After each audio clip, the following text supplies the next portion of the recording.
Mabuhay, magandang buhay, mabuting tao. Mabuhay, mabuting tao, magandang buhay. Welcome to Mabuhay Channel. I am your vlogger, Erlinda Bing Basilio Rendon. This time, we have our new discussion. This is about how to make decisions. Okay? Or how to arrive on your right decision. How to make decision or decision making. Okay. Many times we are confronted with experiences which we need to decide or decision making. Okay. I have listed 5 pointers. First is you're going to determine the problem, or I would rather use the word the challenge. Determine the problem, the challenge, or the decision that you're going to have yourself this very moment, or the next day is tomorrow, overmorrow, next week, or next month. So first is know the problem. Determine the problem, what it is about. You're going to write that in a statement. So, declaring the challenges, the challenge, or what decision to make is number 1 step or pointer. Okay. Number 2 guidelines, you're going to write down your option, your alternatives. What will be your alternatives in order that you are going to solve whatever dilemma that you are having right at this very moment. Okay? Determine what are your choices, your option. So it should not be only composed of 2 alternatives or 2 options. It should be more than 2. Okay, so you would suggest whatever the options you're going to write down. Okay, that's number 3. I suggest you're going to write down the advantages and disadvantages. Supposing you're going to choose alternative 1, so you list that down on a piece of paper. Write down, for example, what are the advantages if I'm going to do this decision.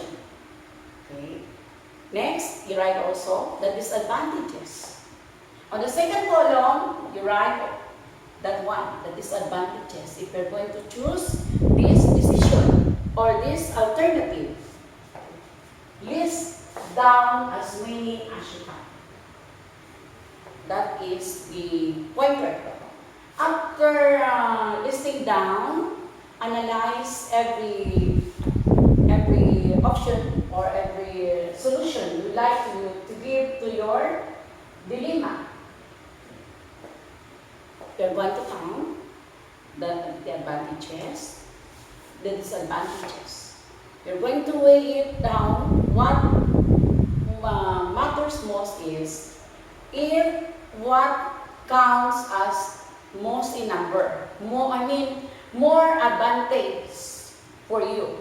So you will arrive to that decision.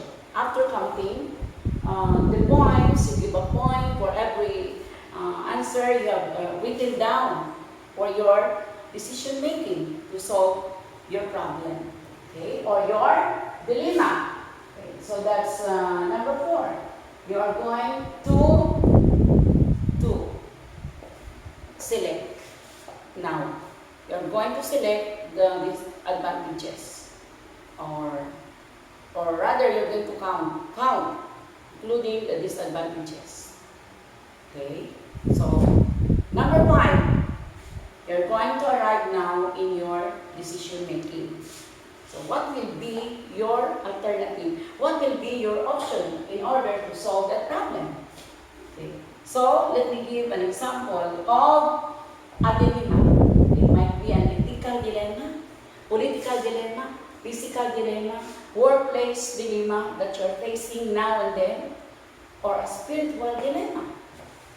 Whatever it is. Okay? Let me give an example.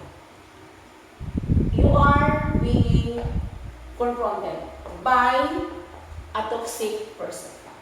A toxic person in your workplace, in the family, in your political area, or whatever it is. Spiritual side, in whatever aspect of your life. So you're facing this dilemma of a toxic person in your environment, in your society, community, or wherever you are residing. You are going to determine the problem. Okay, what's the problem? Or what is the dilemma? Okay, the dilemma is toxic person.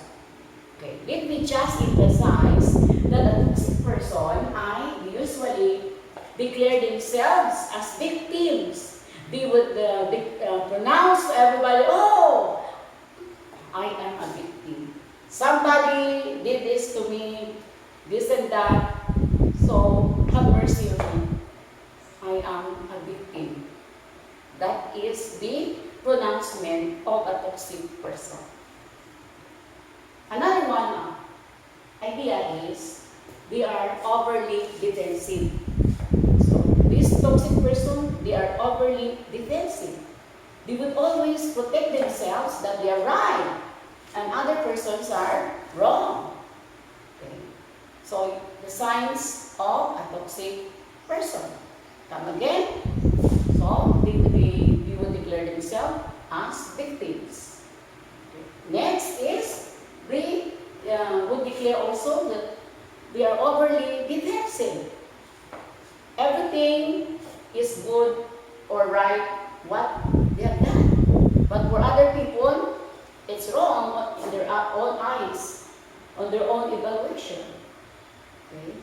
So, this toxicity of a person is really not desirable, not worthy to be emulated in our environment. Okay? They are also emotionally exhausted. What is emotionally exhausted? They easily get tired in their emotion. So meaning they always have the feeling that they're down, they're sad, that somebody is looking down to them. So the emotion inside, filled with exhaustion. It is not having love, but instead they almost don't like everybody. Okay, bitterness is inside them. Okay. Persons who are toxic, they are usually, according to the expert like psychologists, they are filled with insecurities in life.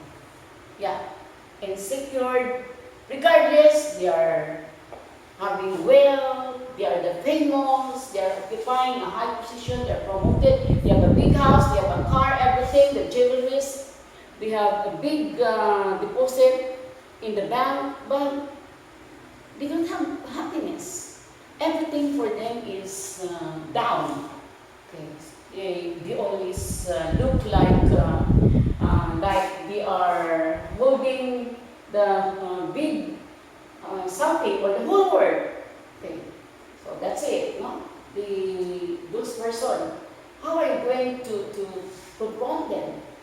Okay. Next, aside from that, you are going to determine also that these persons, they would intimidate you to get their way. What is that? They would make all effort in order to let you know that they are the one which is correct. They will intimidate you. Okay? Pushing you down. So, that's it.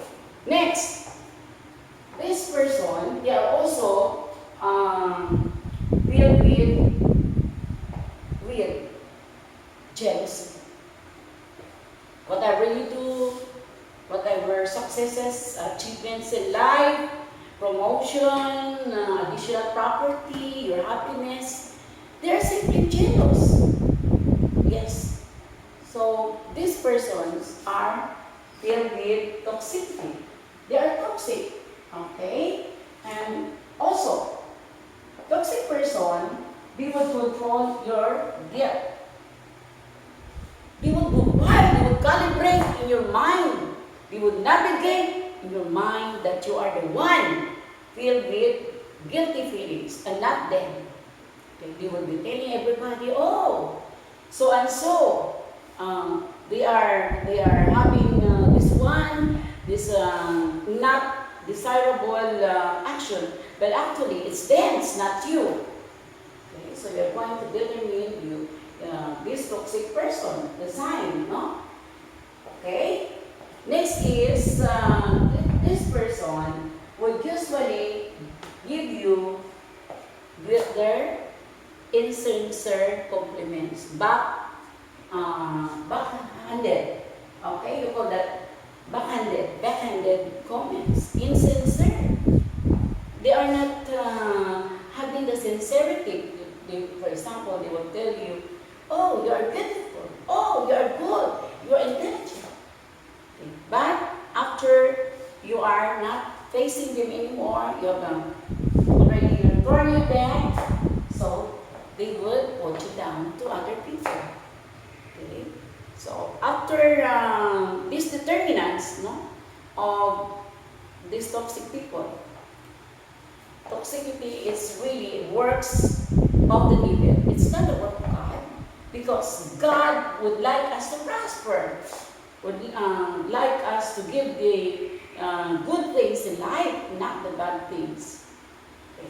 So this is an example of a challenge in your workplace, in the family, wherever you are. What is this dilemma you're having? In my example, you are confronted with a toxic person in a workplace or wherever it is. Okay, so after you have already determined that he or she is a toxic person. Can give you an example. A toxic person really is always talking about herself, without your asking. He or she would always tell you about this. Oh, my family. Oh, this one, and the other friend who is listening cannot already share his own ideas. In other words, he can control everything. So that is a toxic person, not able to listen to others. He would like to control you. Okay? And another one, a toxic person is also that person wherein he or she will invite you for food, to go out and treat you with sumptuous food. Okay? And after that he or she is the one paying the food you ordered, he or she will be making marites, or he would make issues against you. Oh, see, this person would always go with me without sharing an amount to pay our food in a restaurant, in a carinderia, in Jollibee, in McDo, in Inasal, in Chowking. Okay? But actually, that person was the one who invited. Okay? So beware of that person. He or she is not worth of your time, of your effort. Another one is a person who would give you also something. It might be perhaps something like your outfit of the day. Then, this person will give you that warning. Friend, don't tell anyone that this one, I'm giving you the outfit of the day, the skirt, the dress I'm giving you is from me. Don't tell anyone. Okay. So that person is making you a bad person. You will be having that dishonesty. You will have your that attitude or that behavior of a liar because you trusted him or her that okay, I will not tell anyone. But what will happen? You are walking on the street. Walking on the street, on the pathways, on the lanes. Then while you're walking and wearing the outfit of the day like that, so beautiful, and you are confident, not knowing that that person would tell someone, okay, look at that person, look at that lady. You know what? The skirt, the outfit of the day, the attire she's wearing, you know what? I was the one who gave it. Okay. Then, she would tell that another person, she's only beautiful because of me. Without me, she's ugly. She's nothing. It's not like that. Okay. The skirt, the attire. So those are examples of the determinant factors, the signs of a toxic person. So after you have determined, okay, this person is toxic. So what are your options? You know the problem. You already have that evaluation, that assessment. This friend is toxic. So what are your alternative? What are your options? Are you going to continue the friendship? Okay, or not? Okay, the option. If I'm going to continue the friendship, I will always be being the gossips of this friend. If I'm not going to continue the friendship, I will not be experiencing this bad comments or feedback. Okay. Then you're going to write down. Right now, what are the disadvantages and continue the friendship? Is there any chance that he or she will change this bad attitude? Okay, then write down also the disadvantages if I will not continue the friendship. Okay. Then that is determining number 2 now. One is state the problem. Okay, no, that's number 1. Number 2, you have to write down your option, your suggestion. What are the alternatives? Okay, number 3, jot down. List down, then the advantages and the disadvantages. Okay. Number 4, count. Count now. Give a score.